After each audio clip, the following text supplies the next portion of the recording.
Yeah, I mean, composure is a main component because at the end of the day, like, basketball is a game of runs. So you have to be composed when the team is going on a run and understanding that we are going to go on a run as well.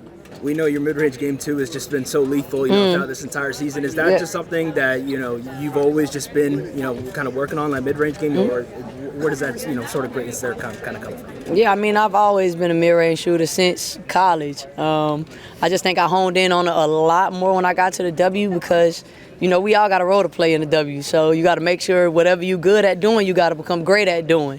And I think that's just what I did. And, this first season working with Kayla McBride in the backcourt, just what has your relationship been like with K-Mac on and off the court? How do you feel like you guys have been able to grow up until this point? Man, that's my dog, man. I love Mackie.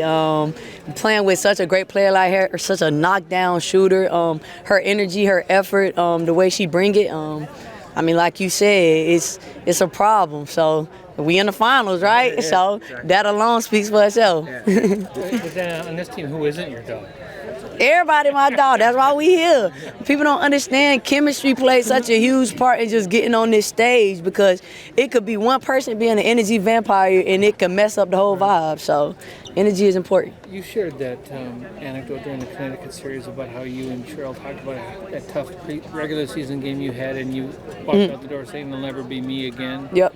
Coach was just saying that you kind of had the same message for after game 2 here. Can you talk a little bit about that conversation?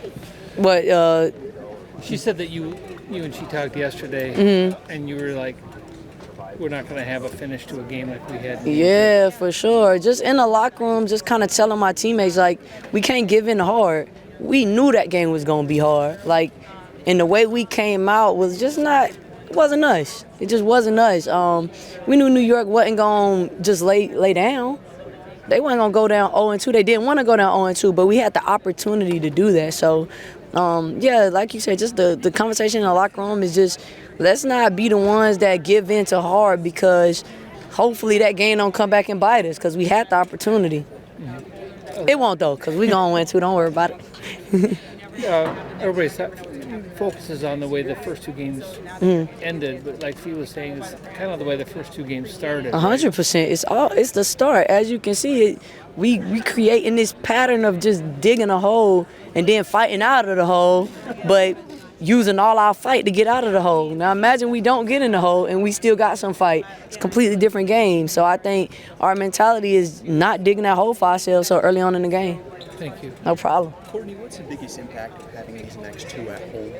I mean, like you said, it's at home. We have the support of our fan base. We can be on our regular program, kind of how you get yourself together for a game. Like, all of this plays such a crucial part in how you prepare for a game. So the fact that we home, we excited, man.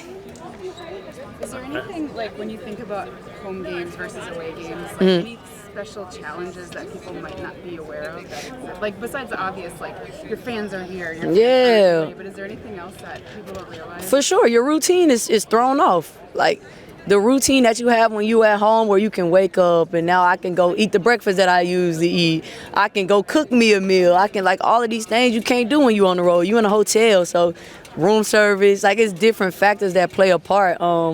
That can affect you, but at the end of the day, we pros, so it shouldn't affect us, but the reality is that it does. So having a home court advantage is great, man, so we're going to take advantage of it, and y'all won't see us in New York.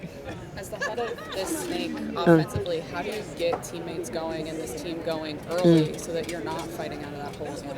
Yeah, I mean, just staying in my teammates' ear, but honestly, at this point, it shouldn't be no motivation. What other motivation do you need? We in the finals. We got 2 at home. We stole 1 on the road. I've been saying, do you want to go back to New York? That's it.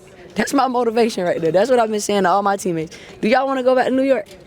Not necessarily motivation, but just you've struggled, offensively in those first 2 games, getting into a hole, as the point guard. How do you really want to focus on getting your teammates going and scoring and keeping the offense, keeping up with New York? Yeah, I mean, honestly, it's not our offense. It's our defense. We got to bring the fight to them. Offense take care of itself when you can defend and get out in transition. When you have to start playing half-court basketball against such a tough team like New York, that's when the struggle starts to pile on and pile on. So if we can come out, hit them first, get out in transition a little bit more, play with the same pace that they've been playing with, I think you'll see a completely different game. Cool. I'm the guy with the strange questions. I asked you last day about dancing. Yeah. 10, 11 random and quick questions. Okay. You Yeah, ready? talk to me. Okay. Well, favorite color? My favorite color, lime green. Green. And your favorite activity that's not basketball? Day trading. Oh, nice. Sure. Tell me about that. Yeah, I got you. I got you. Interesting. I asked you about that later. Your talent that not a lot of people knows. People kind of know about my talents at this point. I dance. I don't really do too much on the back end. Do you like ice cream? Yeah. Your favorite flavor? Cookies and cream. Nice. And tell me that song that is always in your playlist. Song that's always in my playlist, Tupac Changes. Yeah? So, Anyone more? I mean, Rod Wave in there for sure, but I gotta say something where everybody gonna know. But Rod Wave for sure, and he just dropped, man. Y'all listen to that. He that guy.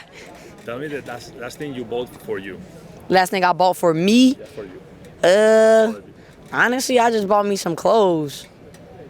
Yeah, and some hats. Yeah? Yeah.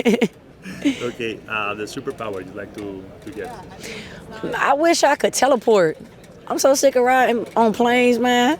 I just want to get there. What about cooking? How's your level cooking? Oh, I can't cook. Yeah? No. No? No. You don't have a specialty or some days that Of you cooking? Yeah. No, Nothing? at all. I don't cook. And about Halloween, we're close to Halloween. Which is the best costume that you ever? I'm gonna be Chucky this year. Yeah, Chucky. I'm gonna dye my hair red and all. It's gonna be fire. Nice. Last one. Tell me about your tattoos. Which one is the last tattoo you? My last tattoo I got was, I think, these portraits, the Tupac portrait and the Andre, but they not done yet though. Okay. So I still gotta get some white and more details, but it was hurting, so I was like, all right, I gotta stop. Your favorite one? You have a lot of them. My favorite one is my best friend. She passed away a couple years ago, but I got this done in Australia, so that's my favorite one right there. Nice. So, Good no luck. problem.